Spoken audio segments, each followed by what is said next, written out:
سارا قتل کیس کی بہت سی کہانی سامنے آ چکی ہیں، لیکن بہت سے سوالوں کے جواب باقی ہیں۔ مگر اب ایسی شخصیت کی جانب سے حقائق سامنے لائے گئے جو چشمدید گواہ ہیں۔ جی ہاں، میری مراد سینئر صحافی ایاز ضمیر سے ہے، جو کہ مقتول سارا کے سسر اور شاہ نواز کے والد ہیں۔ ایاز ضمیر سے متعلق بہت سے سوالات تھے۔ کیا وہ خود بھی اس میں ملوث تھے؟ کیا انہیں بھی پیسے ملتے تھے؟ اور کیا وہ اپنے بیٹے کو بچانے کی کوشش کر رہے ہیں؟ اور اب ایاز ضمیر نے اپنے کالم کے ذریعے انتہائی دل خراش باتیں سامنے رکھ دیں۔ انہوں نے بتایا کہ وہ کس کرب سے گزر رہے ہیں، سارا کیسی لڑکی تھی، پہلی ملاقات میں کیا ہوا، اور کیا سارا شاہ نواز کے بارے میں سب کچھ جانتی تھی۔ تو آئیے آپ کے سامنے ایاز ضمیر کے کالم میں کی گئی دل دہلا دینے والی باتیں رکھتے ہیں۔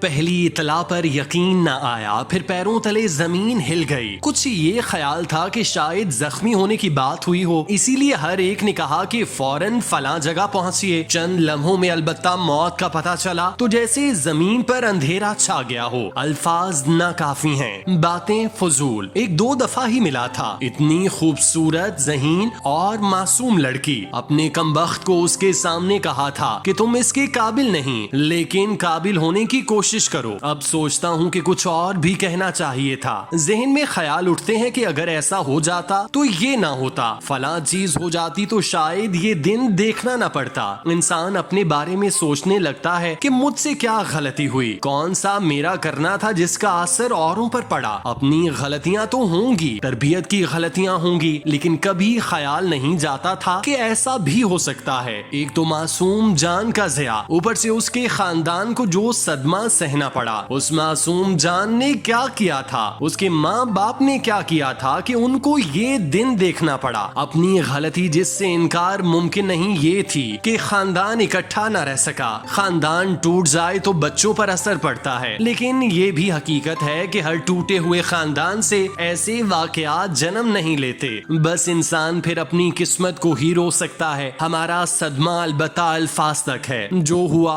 وہ تو سارا کے ساتھ ہوا، اور صدمہ اس کا خاندان برداشت کر رہا ہے، خاص طور پر اس کے والد۔ ان کی کیفیت وہی جان سکتے ہیں کہ وہ کس کرب سے گزر رہے ہیں۔ ایک بات وضاحت کے لیے کہہ دوں کہ کسی اور قسم کا واقعہ ہوتا، کوئی لڑائی ہوئی ہوتی، کوئی فائرنگ کا کیس ہوتا، کچھ زخمی ہوئے ہوتے، کچھ گرے پڑے ہوتے، تو میرا رد عمل یقیناً مختلف ہوتا۔ یہ نشان مٹا دو، وہ کر دو، لیکن یہاں تو دماغ شل ہو گیا، اور صرف یہی کہنے کی ہمت رہی کہ کوئی بھاگ کے نہ جائے۔ اور اب جب کچھ دن بیت چکے، دل سارا کے لیے رو رہا ہے، کوئی تدبیر ہو کہ وہ واپس آ جائے، لیکن ہمیں معلوم ہے کہ ایسا ممکن نہیں۔ وہ ایک اور جہاں میں جا چکی ہے، وہ جو خوشیاں اسے یہاں نصیب نہ ہوئیں، پروردگار سے دعا ہے کہ اسے وہاں نصیب ہوں۔ وہ ایسی لڑکی تھی کہ مجھے پتا چلا کہ وہاں باہر سے کچھ پیسے بھیجے تھے، غریبوں اور مستحقین میں تقسیم کرنے کی غرض سے۔ گاؤں میں جو ملازمہ ہے اس نے بتایا کچھ غریبوں میں یہاں پیسے تقسیم ہوئے، پتا چلا سارا نے بھیجے تھے۔ جب دونوں مجھے ملے تھے اور اپنے بیٹے کو میں نے کہا تھا کہ تم اس کے قابل نہیں، شاہ نواز کو تاکید کی کہ اپنی عادتیں بدلو، اور سارا سے کہا کہ کسی غرض سے بھی پیسے نہیں بھیجنے، بگاڑ بہت ہو جائے گا تو ایسی باتوں کا اثر کیا رہتا ہے۔ اور جیسے اوپر عرض کیا، بگاڑ ہو جائے تو انسان سوچنے پر مجبور ہو جاتا ہے کہ اس بگاڑ میں میرا کتنا حصہ ہے۔ میری ذاتی عادات کبھی بھی مثالی نہیں رہیں، شادیاں ہوئیں اور ٹوٹیں۔ جیسا کہ کہہ چکا ہوں کہ ایسی باتوں کا اثر بچوں پر پڑتا ہے، لیکن یہ بھی حقیقت ہے کہ ہر ٹوٹے ہوئے خاندان سے بربریت جنم نہیں لیتی۔ بیٹے سے زیادہ ملاقات نہ ہوتی تھی، وہ اپنی دنیا میں رہتا تھا، لیکن جب بات کرنے کا موقع ملتا تو میں کہتا کہ زندگی ایک بہت بڑی نعمت ہے، اسے برباد نہ کرو۔ زندگی میں اتنا کچھ ہے، اس کی خوشیوں کو سمیٹنے کی کوشش کرو۔ ایک بات البتہ واضح ہے کہ ذلیل اور خطرناک نشوں کے سامنے انسان بے بس ہو جاتا ہے۔ ان نشوں کا انسان غلام بن جاتا ہے۔ نشہ محض شراب نہیں، بلکہ اس کے اوپر چرس اور